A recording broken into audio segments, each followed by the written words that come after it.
চাচা মুরব্বি কি হয়েছে টাইম ওনার গাড়ি ডাকাতি করছে, গ্লাস ভ্যানকে ডাকাতি নিয়ে চলে গেছে। এই যে সমাজে ডাকাতি বেড়ে গেছে, এটা একটা প্ল্যান, মানে অস্থিরতা সৃষ্টি করে। ওরা বলবে যে মানুষ যেন বলতে বাধ্য হয় আমরা আগেই ভালো ছিলাম। কথা কয় না গো, মহব্বত করে একটু দাঁড়িয়ে রাখা যাবে তো? কথা কয় রাখা যাবে তো ইনশাআল্লাহ? আমি দাঁড়িয়ে রাখলে মনে মানুষ মনে করে অনেক বড়। আমি দাঁড়িয়ে রেখে আমার বউকে একবার মার্কেটে গেছি, দোকানদার বলতেছে হুজুর আপনার মেয়ে কি কি নিবে নিতে বলে। আমি তো নিয়ে না রে, ওটা আমার প্রধানমন্ত্রী, বেশি বাড়াবাড়ি করিস না, বাড়ি গেলে ভূমিকম্প হয়ে যাবে। কথা বল ঠিক খেয়ে রাগ করতেছেন মনে হয় আপনারা। আমার ভাইরা কষ্ট মনের মধ্যে নেবেন না। হাউজে কাউসারের পানি পান করতে হলে কাজ করতে হবে দুইটি, জোরে বলেন কয়টি? আল্লাহ তাদের হাত এসে দুইটা আঙ্গুল তুলে বলেন তো কাজ করতে হবে কয়টি? আর জোরে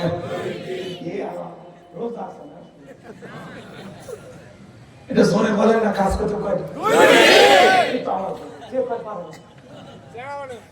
বলতে চাই না, মানে কেমন বয়স বউ বলেই বাড়িতে তুমি এমনি দুর্বল হুজুর যত ছিল খবর তার আওয়াজ দিও না, এরকম কথা দিয়ে আসে। আওয়াজ দিলে পুরুষের আওয়াজ হবে বিয়ের মতো। আল্লাহ আমাদের আওয়াজে সব দুনিয়ার মানুষ কাঁপবে, আওয়াজ দেবে। এবার চলেন দুইটি কাজ। 2 নম্বর আয়াত আল্লাহ বলেন, জবান ছেড়ে সবাই বলেন ফাসাল্লি রাব্বিকা ওয়ানহার। বলেন ফাসাল্লি রাব্বিকা ওয়ানহার। 1 নম্বর হলো ফাসাল্লি রাব্বিকা, রবের উদ্দেশ্যে সালাত। সালাত হবে কার জন্য? আল্লাহ। সবাই বলেন আল্লাহ। আল্লাহ রাব্বুল আলামিন বলেন কুল ইন্না সালাতি ওয়া নুসুকি ومحياي ومماتي لله رب العالمين। সূরা আল-আনআম আয়াত নাম্বার 162। আল্লাহ রাব্বুল আলামিন জানিয়ে দিলেন নবীজি আপনি বলুন আমার নামাজ, আমার কুরবানি, আমার জীবন, আমার মরণ লিল্লাহি রাব্বিল আলামিন, আসমান জমিনের প্রতিপালকের জন্য। তাহলে মুমিন জীবনের সালাত হবে, ইবাদত বندگی হবে, সবকিছু হবে একমাত্র কার জন্য? মুমিন জীবনের সব ইবাদত হবে আল্লাহর সন্তুষ্টি অর্জনের আশা, আল্লাহকে পাওয়ার আশায়। কথা কার? ফাসাল্লি লিরাব্বিকা, রবের উদ্দেশ্যে সালাত, নামাজ হওয়া লাগবে আল্লাহর জন্য। ওয়াতাফলাহাল মুমিনুন আল্লাযীনা হুম ফি সালাতিহিম খাশিউন, যারা নিজেদের সালাত বিনয়ের সাথে, নম্রতার সাথে আল্লাহর ভয় নিয়ে আদায় করে। সালাত আদায় করব কার ভয় নিয়ে? আল্লাহ। 5 ওয়াক্ত সালাত নফল না ফরজ? আল্লাহ তাআলা বলেন ফালিয়াবুদু রাব্ব হাযাল বাইত আল্লাযী আত'আমাহুম মিন জু' ওয়া আমানাহুম মিন খাউফ।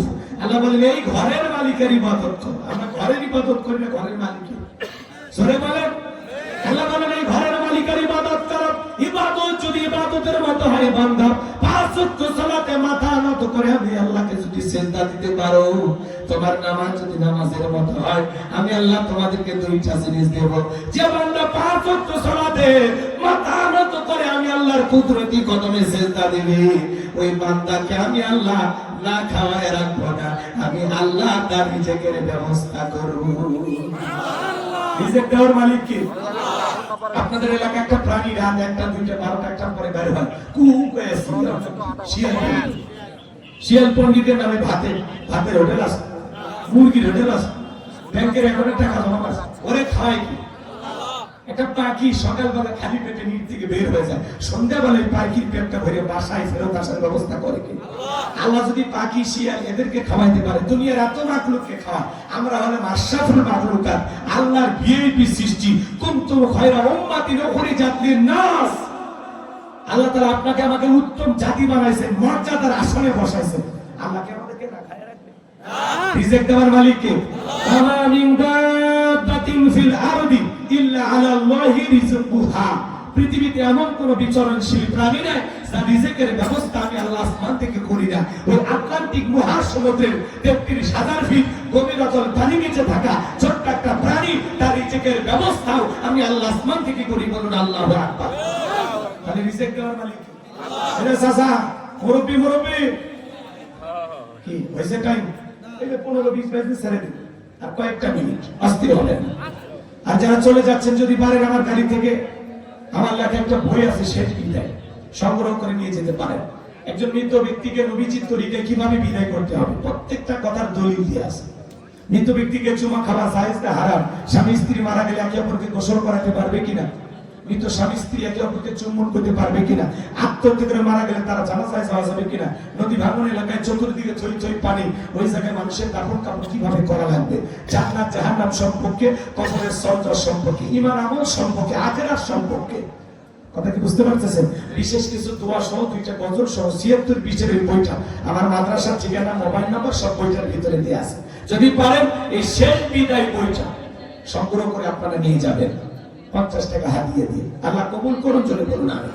যুবকেরা তো এগুলো কিনবে না, ওরা কেন উপন্যাস, প্রেম কেন কাঁদায়, যৌবনের মৌবনে অভিশাপ্ত রাত, মিলন হবে কতদিনে, তোর মরণের পরে। এগুলো আশেপাশে উপন্যাস কিনলে চরিত্র ধ্বংস হয়ে যাবে। কথা ঠিক না? প্রত্যেকটা মুসলমানের ঘরে একটা সিরাত গ্রন্থ থাকা দরকার আছে না? নবীজির জীবনের শুরু থেকে শেষ পর্যন্ত প্রত্যেকটা মুসলমানকে জানতে হবে। কথা বলেন। কোরআন সূরার কিতাব পড়বেন, চলে সামনের দিকে যুবকদেরকে যদি সুযোগ পাই সাইজ করতেছি, তাহলে ফাসসাল্লি লিরাব্বিকা ওয়ানহার, রবের উদ্দেশ্যে সালাত আদায় করলি আল্লাহ 1 নাম্বার বান্দা রিজিকের ব্যবস্থা করবে। সুবহানাল্লাহ। 2 নাম্বার সকল ভয় থেকে নিরাপত্তা দিবে। ভয় নাই আমাদের সমাজে। ফুলবাড়ি বাজার থেকে রাত 2টার দিকে আপনি এই গ্রামে আসবেন, এই গ্রামের নাম কি? মিরপুর। পকেটে 2 লাখ টাকা আছে, মনে মনে ভয় কাজ করেন, আল্লাহ এই টাকা নিয়ে বাড়ি পর্যন্ত যাইতে পারবো নাকি ছিনতাইকারী ডাকাতদের কবলে পড়ে টাকা যান 2টা হারাবো। আমরা রাত যখন গভীর রাতে আসি, ভয় লাগে, না জানি কোন দিকে ধরে। এই যে গতকালকে বগুড়ের এক বক্তা মাওলানা সালে আহমেদ, ওনার গাড়ি ডাকাতি করছে, গ্লাস ভেঙে টাকাটি নিয়ে চলে গেছে। এই যে সমাজে ডাকাতি বেড়ে গেছে, এটা একটা প্ল্যান, মানে অস্থিরতা সৃষ্টি করে। ওরা বলবে যে মানুষ যেন বলতে বাধ্য হয় আমরা আগেই ভালো ছিলাম। কথা কয় না গো? আচ্ছা, রাগ করেন আপনারা? এগুলো সব পরিকল্পনা অনুযায়ী করা হচ্ছে। তাবলীগের ভিতরে মারামারি করে এক মুসলমান আর এক মুসলমানের সবাই করে হত্যা করলো। কারা করাইছে বোঝেন না? এটা একটা পরিকল্পিত ঘটনা। সচিবালয়ে কারা আগুন লাগায়, এটাও পরিকল্পিত ঘটনা। জরুরি দুর্নীতির নথিপত্র যেন পোড়ায়া দিতে পারে। আর আমরা বলবো বর্তমান যারা অন্তর্বর্তীকালীন সরকার দায়িত্ব পালন করতেছেন, একটু শক্ত হন। কথা কয়? বিচার আর রাষ্ট্র সংস্কার একসাথে চলতে পারে না, যে কোনো একটা শক্ত ভাবে করে। বিচার করলে করার মতো করে। সচিবালয়ে আগুন লাগায়া ট্রাক চাপা দিয়ে আমাদের ফায়ার ফাইটার তাদেরকে হত্যা করে যায়। আপনারা কি করেন?